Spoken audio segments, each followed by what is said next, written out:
श्री स्वामी समर्थ. स्वामी महाराज तुमच्या सर्व चांगल्या इच्छा पूर्ण करो ही स्वामींच्या चरणी प्रार्थना करते आणि आजच्या या नवीन व्हिडिओला सुरुवात करते. आपल्या सर्वांचे मनापासून स्वागत आहे. चैत्र शुद्ध प्रतिपदा म्हणजेच आपला मराठमोळा सण गुढीपाडवा. हिंदू संस्कृतीनुसार या दिवसापासून नवीन वर्षाची सुरुवात होते. उन्हाची जाऊ, झाडांना फुटलेली नवी पालवी अशा चैतन्यमयी वातावरणात हा सण साजरा केला जातो. आजच्या व्हिडिओमध्ये आपण पाहणार आहोत 2026 मध्ये गुढीपाडवा कधी आहे, शुभ मुहूर्त काय, या सणाचे खास महत्त्व, त्याचबरोबर या दिवशी घरामध्ये काय करावे, काय करू नये, कोणत्या चुका टाळाव्यात आणि अतिशय प्रभावी असा हा एक उपाय आपल्याला करायचा आहे. हा उपाय जर आपण केला तर रातोरात नशीब चमकून उठेल, दारिद्र्य नष्ट होऊन सोन्याचे दिवस येतील, त्याचबरोबर सुख, शांती, समृद्धी घराला प्राप्त होईल. तर या संदर्भात संपूर्ण माहिती मी तुम्हाला देणार आहे. त्यामुळे व्हिडिओ हा स्किप न करता शेवटपर्यंत पाहत राहा. चॅनलवरती नवीन असाल तर चॅनलला सबस्क्राईब करा आणि असेच माहितीपूर्ण नवनवीन व्हिडिओ पाहण्यासाठी बेल आयकॉनलाही प्रेस करा, म्हणजे माझ्या सर्व नवीन व्हिडिओंचं नोटिफिकेशन तुम्हाला मिळेल आणि तुम्ही एक पण व्हिडिओ मिस करणार नाही. त्याचबरोबर कमेंटमध्ये जय माता लक्ष्मी लिहायला अजिबात विसरू नका, जेणेकरून माता लक्ष्मीची तुमच्या कुटुंबावर, मुलांवर अगदी भरभरून अशी कृपा होईल. ब्रह्मदेवाने याच दिवशी सृष्टीची निर्मिती केली असे मानले जाते. याच दिवशी ब्रह्मदेवाने विश्वाची निर्मिती केली आणि सत्ययुगाला सुरुवात केली. 14 वर्षाचा वनवास संपून आणि रावणाचा पराभव करून प्रभू श्रीराम जेव्हा अयोध्येत परतले तेव्हा प्रजेने गुढ्या उभारून त्यांचे स्वागत केले. याच दिवशी राजा शालिवाहनाने शत्रूवर विजय मिळवला आणि याच दिवसापासून शालिवाहन शक ही नवी कालगणना सुरू झाली. हा वसंत ऋतूच्या आगमनाचा काळ असतो. निसर्गातील बदलाचे स्वागत करण्यासाठी हा सण साजरा केला जातो. गुढीपाडव्याच्या दिवशी सकाळी लवकर अभ्यंग स्नान करावे, दारी गुढी उभारली जाते. बांबूच्या काठीला नवीन वस्त्र, कडुलिंबाची डहाळी, साखरेची गाठी, फुलांचा हार घालून त्यावर तांब्याचा कलश उपडा ठेवला जातो. या दिवशी कडुलिंबाची पाने खाण्याची प्रथा आहे. गूळ, जिरे, ओवा आणि कडुलिंबाची पाने यांचे मिश्रण आरोग्यासाठी अत्यंत गुणकारी असते, जे आपल्याला येणाऱ्या उन्हाळ्यासाठी तयार करत असते. हा सण आपल्याला चैतन्याचा सण म्हणून साजरा केला जातो. या दिवशी काय करायचे असते तर सूर्योदयापूर्वी अंगाला उटणे लावून अभ्यंग स्नान करतात. त्याचबरोबर या दिवशी हा दिवस 3.5 मुहूर्तापैकी एक असल्याने नवीन वाहन, दागिने, जमीन खरेदी करणे किंवा नवीन व्यवसायांचा श्री गणेश करण्यासाठी अत्यंत उत्तम मानला जातो. घराच्या मुख्य दारासमोर सुंदर रांगोळी काढावी आणि आंब्याच्या पानांचे तोरण लावावे. यामुळे घरात नकारात्मक ऊर्जा राहत नाही आणि सकारात्मक ऊर्जा येते. नवीन वर्षाची सुरुवात सत्कर्माने करण्यासाठी गरजूंना दान करावे. सूर्यास्त होण्यापूर्वी गुढी आदराने उतरावी. सूर्यास्तानंतर गुढी तशीच ठेवणे शास्त्रानुसार अयोग्य मानले जाते. नवीन वर्षाचा पहिला दिवस आनंदात घालवावा. या दिवशी घरात कोणाशीही वाद घालू नये, चिडचिड करू नये किंवा कोणाचा अपमान करू नये. हा एक पवित्र धार्मिक सण असल्याने या दिवशी सात्विक आहार घ्यावा. मांसाहार किंवा मद्यपानासारख्या गोष्टी टाळाव्यात. पाडव्याच्या दिवशी घर आणि घराचा परिसर स्वच्छ ठेवू नका. शक्यतो या दिवशी कोणालाही मोठे कर्ज देऊ नये असे मानले जाते की यामुळे वर्षभर आर्थिक ओढाताण होऊ शकते. हा सण समृद्धीचा आणि ऊर्जेचा आहे, त्यामुळे सकाळी उशिरापर्यंत झोपून राहू नये. आता बघा, हा गुढीपाडव्याचा सर्वात महत्त्वाचा जो योग आहे तर ते या दिवशी तयार होत आहे.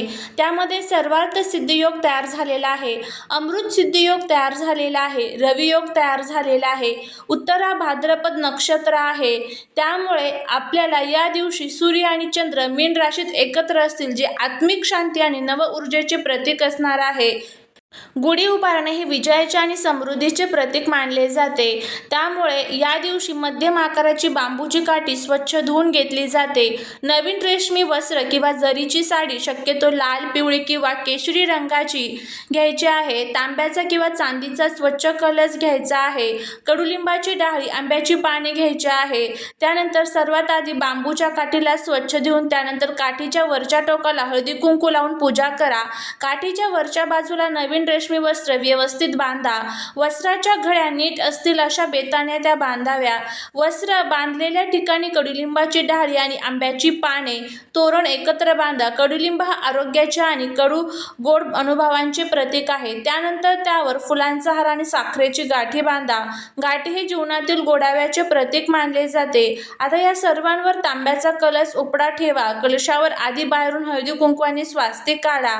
तयार झालेली गुढी दाराच्या मुख्य प्रवेशद्वाराच्या उजव्या बाजूला किंवा गच्चीवर जिथे सूर्याचा प्रकाश पडेल अशा ठिकाणी उभारावी. गुढी किंचित कललेली न ठेवता सरळ उभी करावी. गुढी उभारल्यानंतर तिला गंध, अक्षता, फुले वाहून पूजा करावी. अगरबत्ती ओवाळावी. गुढीला कडुलिंबाच्या पानांचा आणि गुळाचा नैवेद्य दाखवावा. तसेच दुपारी नैवेद्यासाठी पुरणपोळीचा बेत देखील तुम्ही करू शकता. गुढी सूर्योदयानंतर लवकरात लवकर उभारावी आणि सूर्यास्त होण्यापूर्वीच गुढीला हळदी कुंकू वाहून आणि नमस्कार करून आदराने उतरावी. गुढी शक्यतो घराच्या प्रवेशद्वाराजवळ उंची ठिकाणी लावावी जेणेकरून ती दुरून दिसेल. गुढी उभारताना मन प्रसन्न ठेवा आणि सर्वांना नवीन वर्षांच्या शुभेच्छा द्या. गुढीपाडवा हा 3.5 मुहूर्तापैकी एक पूर्ण मुहूर्त आहे. या दिवशी आपण जे काही घरी आणतो त्यातून वर्षभर बरकत मिळते. प्रत्येकाला सोने चांदी खरेदी करणं शक्य नसते, पण शास्त्रात अशा काही अल्पमोली पण बहुमोली वस्तू सांगितलेल्या आहेत ज्या 5 ते 10 रुपयात मिळतात आणि त्या घरी आणल्याने दारिद्र्य दूर होऊन लक्ष्मी प्रसन्न होत असते. त्याच संदर्भात आपण आता जाणून घेणार आहोत की कोणत्या ह्या 5 स्वस्त पण प्रभावी वस्तू आहेत आणि त्या घरात आणल्यामुळे माता लक्ष्मी कशी आपल्यावरती प्रसन्न होत असते. त्यामध्ये सर्वात पहिलं आहे ते म्हणजे खडे मीठ, ज्याला आपण समुद्री मीठ म्हणत असतो. मीठ हे लक्ष्मीचे रूप मानले जाते. पाडव्याच्या दिवशी 5 ते 10 रुपयांच्या खड्याच्या मिठाचे पाकिट विकत घ्यावे. या मिठाने घराचा उंबरठा पुसावा किंवा घरात मिठाच्या पाण्याचे पुसून टाकावे. यामुळे घरातील नकारात्मक ऊर्जा निघून जाते आणि सकारात्मकता येते. त्यानंतर पुढची जी वस्तू आहे ते म्हणजे अख्खे धने. धने हे धनाचे प्रतीक मानले जाते. पाडव्याच्या दिवशी 10 रुपयाचे धने विकत आणून ते लक्ष्मीच्या चरणाशी ठेवावे. पूजेनंतर यातले थोडे धने घरातील बागेत किंवा कुंडीत पेरावे. जसे हे धने उगवतील तशी तुमच्या घराची भरभराट होईल अशी मान्यता आहे. त्यानंतर कडुलिंबाची पाने आणि गूळ. हे जरी मोफत किंवा अगदी स्वस्त मिळत असले तरी या दिवशी त्याचे महत्त्व सोन्यासारखेच आहे. पाडव्याच्या दिवशी कडुलिंबाची पाने घरी आणून त्याचे सेवन करावे. यामुळे आरोग्य उत्तम राहते आणि त्याचे आरोग्य उत्तम राहते. त्यांचे भाग्यही लवकर उजळते. त्यानंतर पुढचं जे आहे ते म्हणजे पिवळी मोहरी. पिवळी मोहरी ही दृष्ट काढण्यासाठी आणि बाधा दूर करण्यासाठी अत्यंत प्रभावी मानली जाते. 10 रुपयांची पिवळी मोहरी आणून ती एका काचेच्या वाटीत किंवा लाल कपड्यात बांधून घराच्या मुख्य प्रवेशद्वारावर टांगल्यास घराला कोणाचीही नजर लागत नाही आणि अडलेली कामे मार्गी लागतात. जर तुम्हाला काहीच शक्य नसेल तर मातीचा छोटासा दिवा किंवा कलश तुम्ही आणायचा आहे. जर तुम्हाला मोठे काही घेणे शक्य नसेल तर मातीचा एक नवीन दिवा किंवा छोटे मातीचे भांडे घरी आणावे. नवीन मातीच्या दिव्यात संध्याकाळी तुपाचा दिवा लावून घराच्या उंबरठ्यावर ठेवावा. माती हे पृथ्वी तत्वाचे प्रतीक आहे जे जीवनात स्थिरता आणि समृद्धी आणते. पुढचं आहे ते म्हणजे हळकुंड. हळद ही भगवान विष्णू आणि माता लक्ष्मीला अत्यंत प्रिय आहे. 5 रुपयाचे एक अखंड हळकुंड खरेदी करून ते पिवळ्या कपड्यात बांधून आपल्या तिजोरीत ठेवावे. यामुळे पैशांची आवक वाढते आणि विनाकारण होणारा खर्च थांबतो. बघा, श्रीमंती ही वस्तूंच्या किमतीत नसते तर ती आपल्या श्रद्धेत असते. गुढीपाडव्याच्या शुभ मुहूर्तावर यातील कोणतीही एक वस्तू श्रद्धेने घरी आणा. यामुळे तुमच्या घरातील गरिबी दूर होईल आणि नवीन वर्ष तुमच्यासाठी भाग्योदयाचे ठरेल. तर अशा पद्धतीने ह्या काही वस्तू आहेत. जर तुम्ही ह्या वस्तू आणल्या घरी तर नक्कीच तुम्हाला याचा फायदा होईल. झालेली सेवा ही महाराजांच्या चरणी रुजू करते. जर तुम्हाला हा व्हिडिओ आवडला असेल तर लाईक, शेअर आणि सबस्क्राईब करायला विसरू नका. भेटूया पुढच्या एका छानशा नवीन व्हिडिओत एका नवीन माहितीसोबत. तोपर्यंत सर्वांना श्री स्वामी समर्थ.